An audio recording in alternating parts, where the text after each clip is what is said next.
Welcome back to Diasporas Media.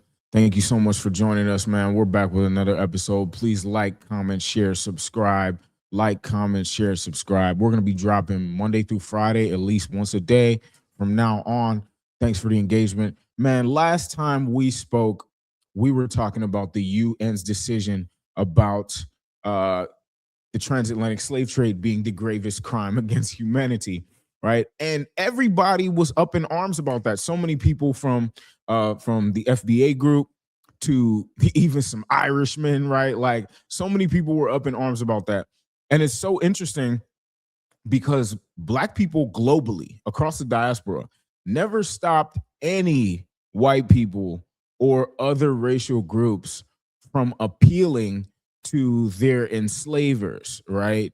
Um, for reparations, right? Like black people didn't stop Japanese from getting reparations from the Europeans. Black people never stopped Irishmen, right? Or Irish women from, seeking reparations, right? But the problem is that there constantly is this notion that slavery is slavery, right? And therefore all slavery was equal. But that is a gross misrepresentation of context that most people don't even understand, right? And this is something basic that I think if we really contextualize this conversation, like I think people would overall just slow down. But again, this is a discomfort that a lot of European countries and a lot of European descendants don't want to come to grips with. And same thing with the Arabs, right? Like let's be real. The transatlantic slave trade was just one slave trade that involved the enslavement of blacks, right? The trans-Saharan slave trade, which still goes on today, right? Free all those slaves that are in Libya, still goes on today. The trans-Saharan slave trade needs its day at the UN too, right? And a lot of black Muslims don't want to discuss that. A lot of Muslims don't want to discuss that. But it wasn't just the Europeans, right? Black people had a train run on them, right? Globally by different groups. Even though that wasn't the same way. Like it wasn't the same in reverse. But yeah, here's some facts for you people, right?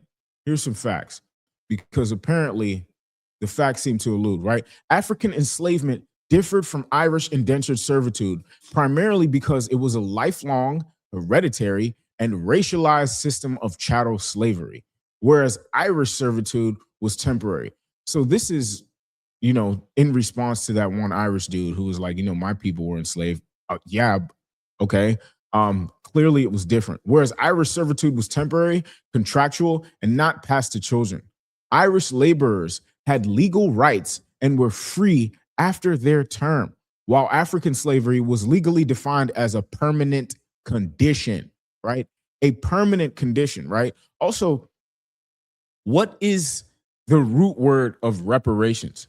It's repair, right? Like it's to repair, right? It's for reparative um justice because the destruction of entire communities was not that just didn't happen, right? Like the Irish community was not destroyed. You guys didn't lose your language. You didn't lose Gaelic to a group of people. You didn't lose that, right? Now, I may be incorrect about certain facts, but African Americans lost their tribes.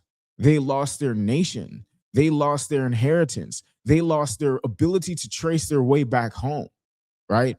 That's not something that occurred. Also, let's not act like Irishmen didn't benefit on the basis of being white in America and in Europe, right? Europeans, you guys had your differences with each other, but you still benefited on the basis of being white. And you still had racist ideals toward black people.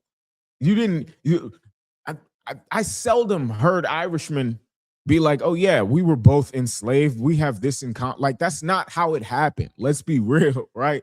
But again, people don't want to be real. Now let's look at the rest of the world from other forms of slavery, right? Let's look at the rest of the world. African enslavement, the transatlantic slave trade, differed fundamentally from other forms of slavery through its racial basis, chattel status, hereditary nature, and immense scale, right? Like that alone, right? That alone, we'll go ahead on and add this, right? That alone is something super basic that is easy to understand.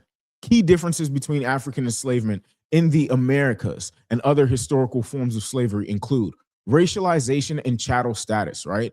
Racialization and chattel status. Let's even dive a little bit deeper, right? Racial. Let's look at that, right? So it was Pope Nicholas, right? It was Pope Nicholas. Pope Nicholas V issued the papal bull Dum Diversas, which authorized the King of Portugal to subjugate, right, Saccharans, Muslims, and pagans in Africa, allowing for their enslavement. This decree, followed by Romanus Pontifex in 1455, proved moral justification for Portugal to capture, enslave, and trade non-Christians along the African coast, right? This wasn't for non-Christians in Europe. This was a papal decree, bro. Like, and again, people want to act as though the enslavement of Africans wasn't unique. It was absolutely unique, right? It was absolutely unique. And so that was a papal decree. Let's go back to what this was, right? Hereditary and permanent, right? Actually, let's finish up the racialization and chattel status, right? Which were not based on race. The transatlantic trade specifically targeted Black Africans, developing an ideology, right, that equated Blackness with being enslaved. Enslaved Africans were treated as chattel, movable property to be sold, used, or abused as owners saw fit, rather than individuals with any recognized human status or rights.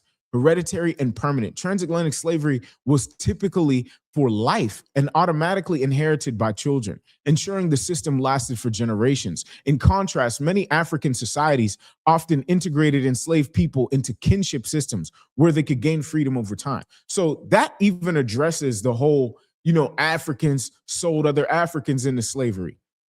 For one, the African concept of slavery back then in its context was very different from how Europeans and Arabs enslaved Africans, right? And the Arabs get off way too easy, way too easy. But that's also because of the Muslim involvement in America, right? Like the reason why we don't see any descendants of the trans-Saharan slave trade from the Arabians is because they castrated them, right? Like they would get new ones and they would castrate them. And so they weren't breeding their slaves as new slaves for later. Like that wasn't what they did. That wasn't their common practice, right? Let's continue. Unprecedented scale and capitalist profit, right? The word here to highlight is unprecedented for all you people that, say, oh, everybody's slavery was the same, right? Like the transatlantic slave trade was driven by the industrial and agricultural needs of a growing capitalist system, causing a massive systematic removal of people. The high profitability of plantation economies meant intense exploitation and dehumanization, systemic erasure of culture. That's the other thing, right? We'll go ahead on and add this, my bad. But the systemic erasure of culture, systemic erasure of culture. The Irish did not get reclassified and be called, I don't know, the dark whites or something like that's not what happened to the Irish, right? That's not what happened. You still were Irish. The Ghanaians that were taken at the gate of no return, they're not called Ghanaian Americans now. They're not called Ashanti. They're not called, they don't speak Tree. Like, no, they didn't get that, right? They didn't get that. Also, the preservation, that preservation was for reasons, right? Because again, white people didn't have to denounce their culture. They did so because they united under the banner of being white in America later. But again, like the notion that all slavery is equal, this is just something that's quite interesting, right? Like Africa is destabilized to this day, right? Excuse me. Also, the enslavement of others didn't involve a globalized train being run on, right? Like proverbially, like Europe, it wasn't just one European country. No, they agreed to enslave us together, right?